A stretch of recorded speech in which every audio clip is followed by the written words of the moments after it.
Maligayang pakikinig sa Tagalog Audio Bible PH. Lucas Kapitulo 4. At si Jesus na puspos ng Espiritu Santo ay bumalik mula sa Jordan at inihatid ng Espiritu sa ilang. Sa loob ng 40 araw, tinukso siya ng dyablo at hindi siya kumain ng anuman ng mga araw na yaon, at nang maganap ang mga yon ay nagutom siya. At sinabi sa kanya ng dyablo, "Kung ikaw ang anak ng Diyos, ipag-utos mo na ang batong ito'y maging tinapay." At sinagot siya ni Jesus, "Nasusulat, hindi sa tinapay lamang mabubuhay ang tao." At iniakyat pa niya siya at ipinakita sa kanya sa sandaling panahon ang lahat ng mga kaharian sa sanlibutan. At sinabi sa kanya ng dyablo, "Sa iyo'y ibibigay ko ang lahat ng kapamahalaang ito at ang kaluwalhatian nila, sapagkat ito'y naibigay na sa akin at ibibigay ko kung kanino ko ibig. Kaya nga kung sasamba ka sa harapan ko, ay magiging iyong lahat." At si Jesus ay sumagot at sinabi sa kanya, "Nasusulat, sa Panginoon mong Diyos sasamba ka, at siya lamang ang iyong paglilingkuran." At dinala niya siya sa Jerusalem, at iniligay siya sa taluktok ng templo, at sinabi sa kanya, "Kung ikaw ay anak ng Diyos, ay magpatihulog ka mula rito hanggang sa ibaba, sapagkat nasusulat, siya'y magbibilin sa kanyang mga anghel tungkol sa iyo, upang ikaw ay ingatan, at aalalayan ka nila ng kanilang mga kamay, baka matisod ka ng iyong paa sa isang bato." At pagsagot ni Jesus ay sinabi sa kanya, "Nasasabi, huwag mong tutuksuhin ang Panginoon mong Diyos." At nang matapos ng dyablo ang lahat ng pagtukso, ay hiniwalayan siya niya ng ilang panahon, at bumalik si Jesus sa Galilea sa kapangyarihan ng Espiritu. At kumalat ang kabantugan tungkol sa kanya sa palibot ng buong lupain. At nagturo siya sa mga sinagoga na niluluwalhati ng lahat. At siya'y napasa Nazaret na kanyang nilakhan, at ayon sa kanyang kaugalian, siya'y pumasok sa sinagoga ng araw ng Sabat at nagtindig upang bumasa, at ibinigay sa kanya ang aklat ng propeta Isaias, at binuklat niya ang aklat na nasumpungan niya ang dakong kinasusulatan. "Sumasa akin ang Espiritu ng Panginoon, sapagkat ako'y pinahiran niya upang ipangaral ang mabubuting balita sa mga dukha. Ako'y sinugo niya upang itanyag sa mga bihag ang pagkaligtas, at sa mga bulag ang pagkakita, upang bigyan ng kalayaan ang naaapi, upang itanyag ang kaaya-ayang taon ng Panginoon." At binalumbon niya ang aklat at isinauli sa naglilingkod at naupo, at ang mga mata ng lahat na nasa sinagoga ay nakatitig sa kanya. At siya'y nagpasimulang magsabi sa kanila, "Ngayoy naganap ang kasulatang ito sa inyong mga pakinig." At siya'y pinatotohanan ng lahat, at nagtataka sa mga salita ng biyaya na lumalabas sa kanyang bibig, at sinabi nila, "Hindi ba ito ang anak ni Jose?" At sinabi niya sa kanila, "Walang salang sasabihin niyo sa akin itong talinghaga. Manggagamot, gamutin mo ang iyong sarili. Ang anumang aming narinig na ginawa sa Capernaum ay gawin mo naman dito sa iyong lupain."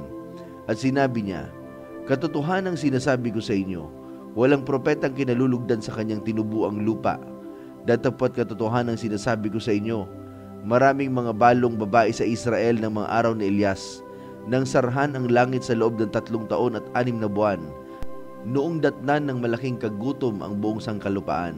At sa kanino man sa kanila ay hindi sinugo si Elias, kundi sa Sarepta sa lupa ng Sidon, sa isang babaeng balo.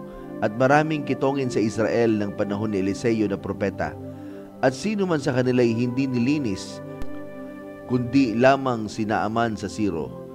At napuspos ng galit ang lahat ng nasa sinagoga sa pagkarinig nila ng mga bagay na ito. At sila'y nagsitindig at pinagtabuyan siya sa labas ng bayan, at dinala siya hanggang sa ibabaw ng taluktok ng gulod na kinatatayuan ng kanilang bayan, upang siya'y maibulid nila ng patiwarik. Datapwat pagdaraan niya sa gitna nila, ay yumaon ang kanyang lakad, at siya'y bumaba sa Capernaum sa isang bayan ng Galilea. At sila'y tinuruan niya sa araw ng Sabat, at nagtataka sila sa kanyang aral, sapagkat may kapamahalaan ang kanyang salita. At sa sinagoga ay may isang lalaki na may espiritu ng karumal-dumal na demonyo, at siya'y sumigaw ng malakas na tinig, "Ah! Anong mayroon kami sa iyo, Jesus, ikaw na Nazareno? Naparito ka ba upang kami iyong puksain? Nakikilala ko ikaw kung sino ka, ang banal ng Diyos." At sinaway siya ni Jesus na sinasabi, "Tumahimik ka at lumabas ka sa kanya." At nang siya'y mailugmok ng demonyo sa gitna, ay lumabas siya sa kanya na hindi siya sinaktan. At silang lahat ay nagtaka at nagsalitaan ng isa't isa na nagsasabi, "Anong salita kaya ito, sapagkat siya na may kapamahalaan at kapangyarihan ay nag-uutos sa mga karumal-dumal na espiritu at nagsisilabas sila.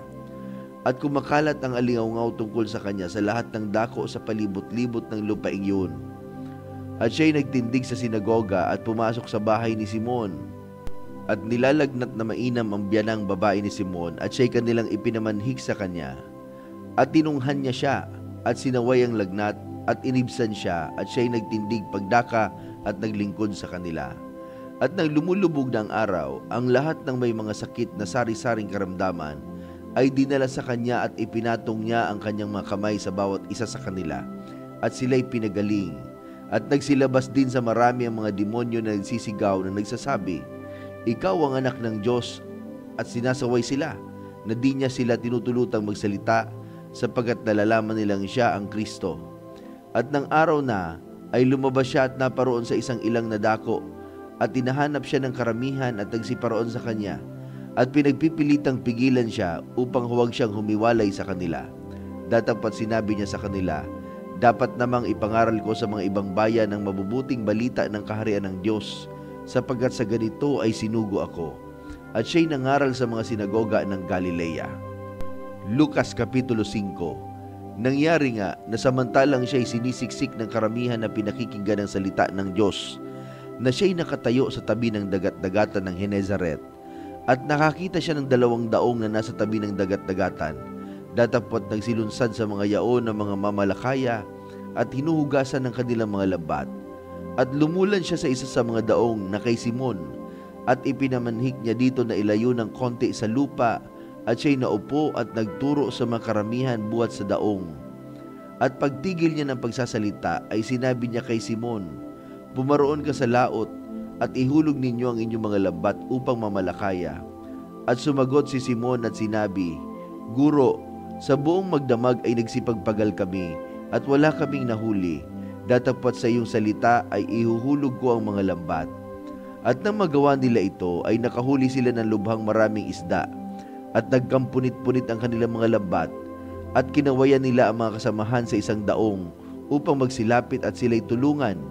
At sila'y nagsilapit at napuno ang 2 daong, ano pat sila'y nagpasimulang lulubog. Datapwat nang makita ni Simon Pedro ay nagpatira pa sa mga tuhod ni Jesus at nagsabi, "Lumayo ka sa akin, sapagkat ako'y taong makasalanan, O Panginoon." Sapagkat siya at ang lahat ng kasama niya ay nagsipanggilalas dahil sa karamihan ng mga isdang kanilang nahuli. At gayon din si Santiago at si Juan, mga anak ni Zebedeo, na mga kasama ni Simon. At sinabi ni Jesus kay Simon, "Huwag kang matakot, mula ngayon ay mamamalakaya ka ng mga tao." At nang maisadsad na nila sa lupa ang kanilang mga daong, ay iniwan nila ang lahat at nagsisunod sa kanya. At nangyari, samantalang siya'y nasa isa sa mga bayan, narito, may isang lalaki na lipos ng ketong, at nang makita niya si Jesus, ay nagpatira pa siya at namanhik sa kanya na sinasabi, "Panginoon, kung ibig mo ay maaaring linisin mo ako." At iniunat niya ang kanyang kamay at siya'y hinipo na sinasabi, "Ibig ko, luminis ka." At pagdakay nilisan siya ng ketong. At ipinagbili niya sa kanya na huwag sabihin kanino man, kundi yumaon ka ng iyong lakad at pakita ka sa saserdote at maghandog ka sa pagkalinis sa iyo, alinsunod sa iniutos ni Moises na pinapatutuo sa kanila.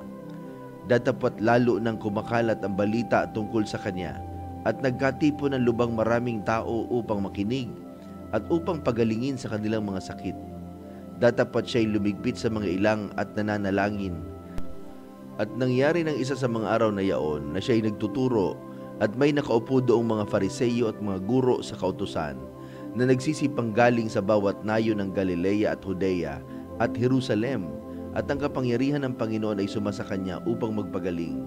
At narito, dinala ng mga tao na nasa isang higaan ng isang lalaking lumpo at pinagpipilitan niyang maipasok siya at iligay siya sa harap nila. At sa hindi pagkasumpong na mapapasukan dahil sa karamihan ay nagsiakyat sila sa bubungan ng bahay, at siya'y inihugos mula sa butas ng bubungan pati ng kanyang higaan sa gitna sa harapan ni Jesus. At pagkakita sa kanilang pananampalataya ay kanyang sinabi, "Lalaki, ipinatatawad sa iyo ang iyong mga kasalanan. At ang mga eskriba at mga Fariseyo ay nagpasimulang mga tuwiran na nagsasabi, sino ito na nagsasalita ng mga kapusungan? Sino ang makapagpapatawad ng mga kasalanan kundi ang Diyos lamang? Datapwat si Jesus na nakatatanto ng kanilang mga iniisip ay sumagot at sinabi sa kanila, bakit pinagbubulay-bulay ninyo sa inyong mga puso?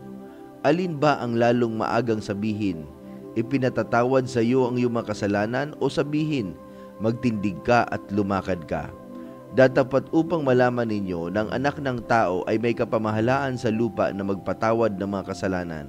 Sinabi niya sa lumpo, sa iyo ko sinasabi, magtindig ka at buhatin mo ang iyong higaan at umuwi ka sa bahay mo. At pagdakay nagtindig siya sa harap nila at binuhat ang kanyang higaan at napa sa kanyang bahay na niluluwalhati ang Diyos.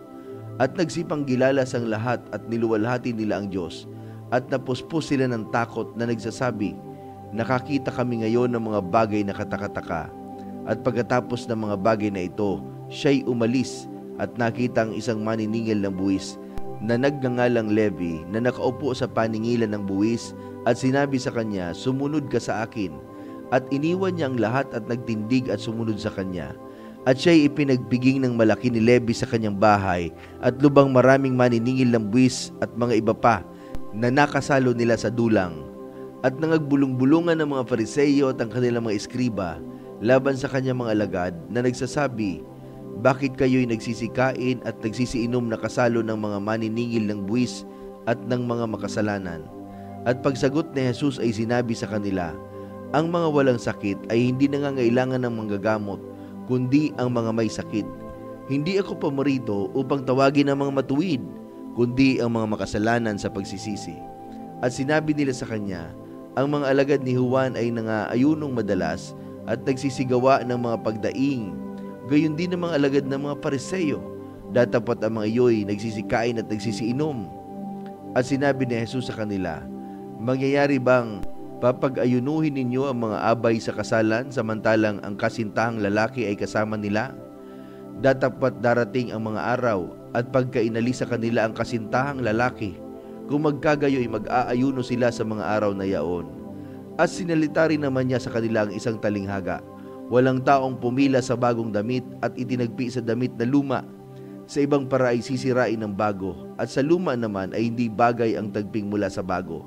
At walang taong nagsisilid ng alak na bago sa mga balat na luma. Sa ibang para ay papuputukin ng alak na bago ang mga balat, at mabububo, masisira ang mga balat, kundi dapat isilid ang alak na bago sa mga bagong balat. At walang taong nakainom ng alak na laon ay iibig sa alak na bago sapagkat sasabihin niya, mabuti ang laon.